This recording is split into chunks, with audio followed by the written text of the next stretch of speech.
Hello friends, आप सभी का स्वागत है साइंटेक क्लासेस के इस नए सेशन में। तो आज हम लोग पढ़ने जा रहे हैं डाल्टन एटॉमिक थ्योरी। तो इस थ्योरी के जरिए से हम लोग ये जानने की कोशिश करेंगे कि पदार्थ बना हुआ किस चीज का है। तो वैसे जब तक ये थ्योरी नहीं आई थी तो दुनिया वाले ये सोचते थे कि जो मैटर है यानी कि जो पदार्थ है वो पंच तत्व से मिलके बनी है। पंच तत्व यानी कि 5 अलग अलग एलिमेंट। ठीक है।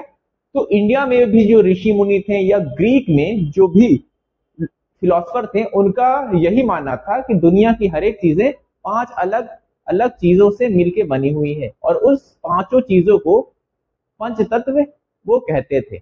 लेकिन जैसे ही डाल्टन की एटॉमिक थ्योरी आई, दुनिया का जो नजरिया था, जो ये सोच था, वो पूरी तरीके से बदल गया। उन्होंने अपने थ्योरी के जरिए से ये बताने की कोशिश की है कि एक मैटर जिसको हम लोग हिंदी में पदार्थ कहते हैं वो एक ऐसे कण से मिलकर बना हुआ है जो बहुत ज्यादा छोटा है और उसको और ज्यादा तोड़ा नहीं जा सकता है। और उस छोटे पार्टिकल को यानी कि वो छोटे कण जिसको और ज्यादा तोड़ा नहीं जा सकता है उसको उन्होंने एटम कह दिया है। तो चलिए हम लोग अपने लेक्चर में आज ये देखते हैं।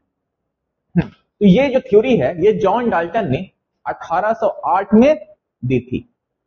तो इस थ्योरी के जरिए से उन्होंने बताया कि मैटर जो है वो सबसे छोटे पार्टिकल से बनी हुई है जो और ज्यादा तोड़ा नहीं जा सकता है और उस छोटे पार्टिकल को उन्होंने एटम कह दिया था।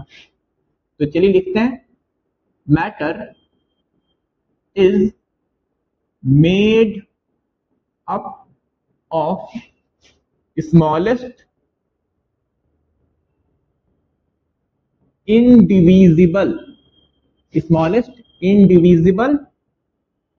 particle। ठीक है। तो उन्होंने क्या कहा कि उन्होंने ये कहा कि मैटर जो है वो सबसे छोटे पार्टिकल से बना हुआ है जो इनडिविजिबल है। इनडिविजिबल कहने का मतलब है कि उसको और ज्यादा तोड़ा नहीं जा सकता है। और फिर उस पार्टिकल को उन्होंने क्या कह दिया? उस पार्टिकल को उन्होंने एटम कह दिया। ठीक। अच्छा, ये एक नया नजरिया था उस जमाने के हिसाब से। उन्होंने एटम के बारे में और भी कई सारे बातें कही हैं।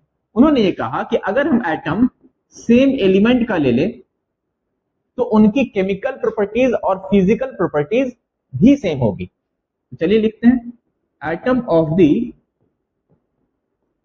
same element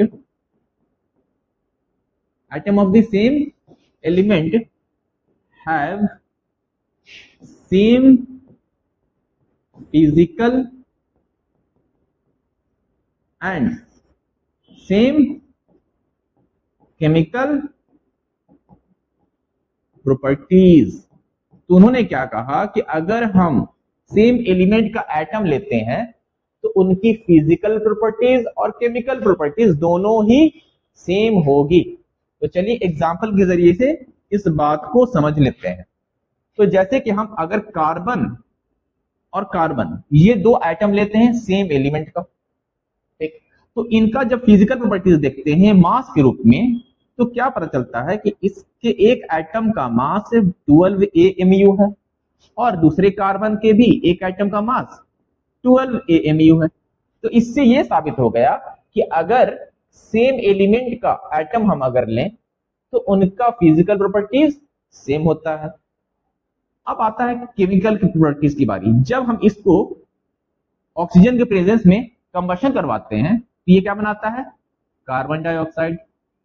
आप क्लास 10th में देख चुके हैं।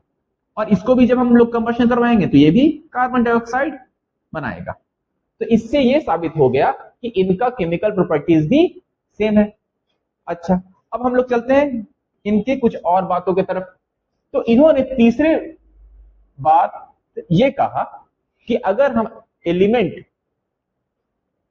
अलग अलग एलिमेंट अगर हम ले लें, अगर हम लोग कोई एटम ले लें 3 अलग अलग एलिमेंट का तो उनका केमिकल प्रॉपर्टीज और फिजिकल प्रॉपर्टीज डिफरेंट होगा।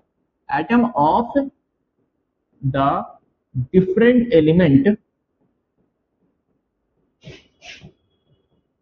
atom of the different element have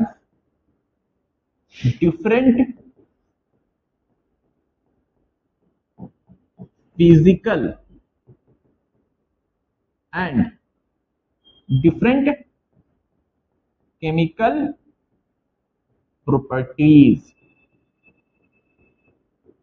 तो तीसरी बात उन्होंने ये कहा कि अगर हम लोग अलग अलग एलिमेंट का एटम उठाएं तो उनका केमिकल प्रॉपर्टीज और फिजिकल प्रॉपर्टीज दोनों अलग अलग होगा। तो चलिए एग्जांपल देख लेते हैं। एक है कार्बन और दूसरा नाइट्रोजन। हमने दो एटम लिया अलग अलग एलिमेंट का, तो इनका अगर मास देखा जाए तो इसका मास होता है कितना 12 AMU और नाइट्रोजन का मास 14 AMU। तो यहां पर तो हम देख रहे हैं कि इनका जो मास है वो अलग अलग आ रहा है ना, एक का 12 तो दूसरे का 14।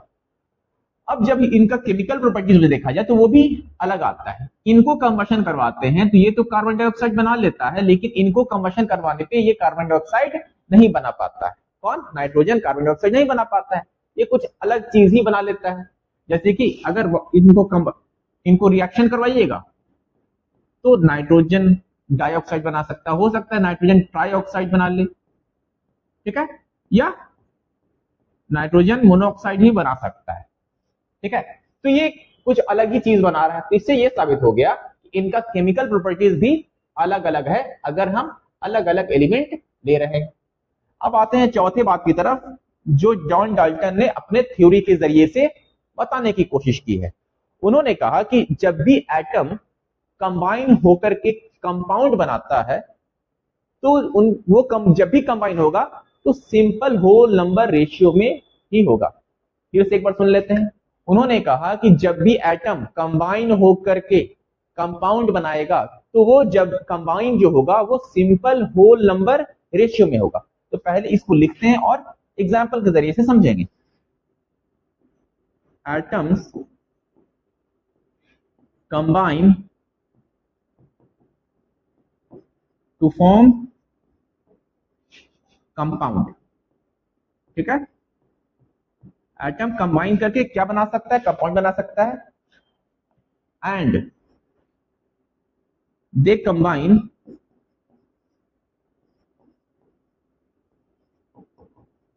इन सिंपल होल नंबर रेशियो, ठीक है। यानी कि अगर कोई कंपाउंड बन रहा है एटम के कॉम्बिनेशन से तो वो जो एटम है ना वो सिंपल होल रेशियो में कंबाइन होगा, ठीक है, simple whole ratio number ratio में कंबाइन होगा। अब इस चीज को हम लोग एग्जांपल के जरिए से देख लेते हैं। तो एग्जांपल के जरिए से हम लोग देखते हैं, जैसे कि सपोज हम वाटर का एग्जांपल लेते हैं। आप लोग जानते हैं वाटर का केमिकल फॉर्मूला होता है H2O। अब इसमें देखिए हाइड्रोजन और ऑक्सीजन इनका जो रेशियो है 2:1 है। अब ये जो रेशियो है ये सिंपल है। क्यों सिंपल है? क्योंकि हम इसको और ज्यादा तोड़ नहीं सकते हैं, ठीक है। उसी तरीके से जब हम और भी एलिमेंट को कंबाइन करके कंपाउंड बनाते हैं जैसे कि कार्बन डाइऑक्साइड CO2, तो कार्बन डाइऑक्साइड के अंदर भी कार्बन और ऑक्सीजन का जो रेशियो है वो 1:2 है। तो यहां पर हम लोग देख पा रहे हैं कि जो एटम है वो कंबाइन करके कंपाउंड बना रहा है और किस तरीके से कंबाइन कर रहा है? सिंपल होल नंबर रेशियो में। अब हम लोग आते हैं इनकी अगली बातों की तरफ। तो इनका अगला बात है कि ये कहते हैं कि अगर कभी भी केमिकल रिएक्शन होगा तो एटम जो है वो अपने आप को रीअरेंज कर लेंगे, ठीक है। इन्होंने क्या कहा कि जब भी केमिकल रिएक्शन होता है तो एटम अपने आप को रीअरेंज करते हैं। In a chemical reaction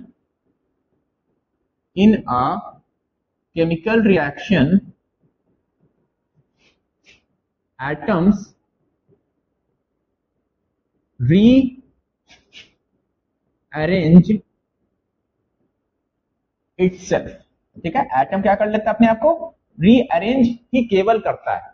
example के तौर पे अगर हम लोग देखें तो हम लोग ले सकते हैं HCl जिसको हम लोग हाइड्रोक्लोरिक एसिड बोलते हैं और Na OH, जिसको हम लोग सोडियम हाइड्रोक्साइड बोलते हैं।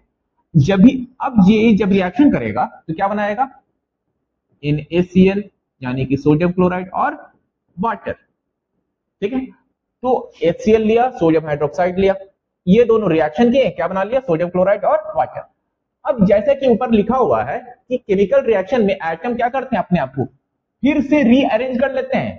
ठीक है, यानी कि हम देख रहे हैं कि यहां पर हाइड्रोजन क्लोरीन के साथ है, सोडियम हाइड्रोक्साइड आयन के साथ है, तो लेकिन रिएक्शन के बाद क्या हुआ, ये सोडियम जो पहले किसके साथ था, OH आयन के साथ था, यानी कि हाइड्रोक्साइड आयन के साथ था, अब किसके साथ कंबाइन हो गया, क्लोरीन के साथ। ठीक है, यानी कि सोडियम और क्लोरीन आपस में मिल गए।